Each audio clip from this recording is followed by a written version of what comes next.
oleme leidnud siit Kehra kandist päris mitmeid lahedaid võttekohti, kaasa arvatud see, kus me praegu täpselt seisame, see vana koguduse hoone. Ja selleks me praegu siia tulimegi, et natuke juba enne võtteid seda üle vaadata, sättida enam-vähem mingid plaanid paika ja siis oleme targemad, kui võttepäev on käes. See võttekoht, kus me praegu oleme, on siis ühe kohaliku kummalise mehe kodu, kes meil on ka siis mängib väga suurt rolli. Et meil on siis siuke film sõprusest, meil on film siukestest katkistest perekondadest pärit lastest. Otsime filmivõtteks eramaja, mis asub Tallinnas või Harjumaal. Maja kriteeriumid. Ehitusaasta vanem kui 2005. Hoovis oleks väiksem kõrvalhoone, kuur, saun või garaaž. Metsane ümbrus. Ettevalmistus ja võte võtab kokku aega 2 nädalat. Võtted toimuvad augusti keskel. Periood on tasustatud.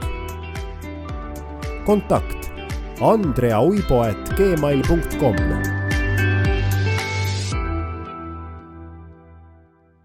Vana klubihoone juures, kus ka vanasti kino oli, et seal kõrval on see kindel Stalinaegse majade rajoon, et seal meil on päris palju tegemisi. Kindlasti on ka üks sügisel, kui on juba natuke värvilisem kõik siin looduses, siis me ilmselt teeme ka seal raudteesilla juures nii-öelda filmi lõpu.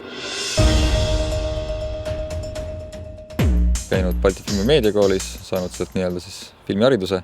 Praegu siis me seda filmiproduktsioonifirmaga Allfilm ka teeme. Allfilm on teinud mitmeid erinevaid filme, Tõde, õigus, Mandariinid, sellised suuremad filmid.